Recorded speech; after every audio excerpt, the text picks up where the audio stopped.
Uyqu tahoratni buzadi, buni bilamiz, lekin bir inson suyanib uxlash tahoratni buzmaydi deb qoldi. Biz ko'p mashinada yuramiz, uydan erta tahorat bilan chiqib ketamiz va mashina ko'p yurgani uchun mashinada biroz uxlab qolamiz. Shu o'rinda mashinada o'tirib uxlab qolganda tahorat buziladimi deb savol yo'llabdi. Bismillahirrohmanirrohim. Alhamdulillah va salatu vassalamu ala rasulillah. Bu savol beruvchi birodarimizning birinchi aytgan gaplari uyqu tahoratni buzishini bilamiz degan gaplarni o'zi noto'g'ri.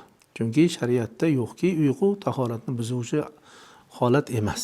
Balki buziladi qachonki uxlab qolgan odam o'sha uxlagan joyida mabodo suyanib uxlayotgan bo'lsa, ana shu uyqusi juda ham g'olib kelib, qattiq uxlab yiqilib tushadi. Yotib qoladi. Shunda orqasi yerdan uziladi. Ana shu holatdagina tahorat buziladi. Ya'ni qaysiki chalqancha yotib, uzala tushib uxlagan odamning tahorati buziladi. Chunki bu holatda u orqasini yerga bosib yotmaydi. Ammo o'tirgan holatda uxlasa, mana mashinada yurayapman deydilar. Hozir haqiqatan mana samolyotda yuramiz, poyezdda yuramiz, uzoq masofalarga uzoq ko'p soatlab yuramiz. O'sha paytda tabiiyki uyqu bosadi.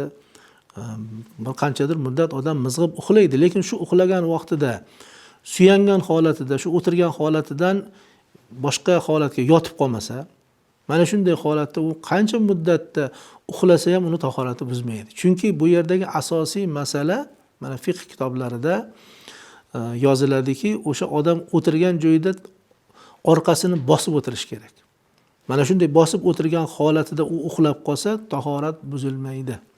Lekin kitoblarda keladiki, agar shu uxlagan odam bir narsaga suyanib turuvdi, farazan shu narsani suyagan narsasini olib tashlasa, u odam shu uyqusida davom etib yotib qoldida, yana uyquda davom etyapti.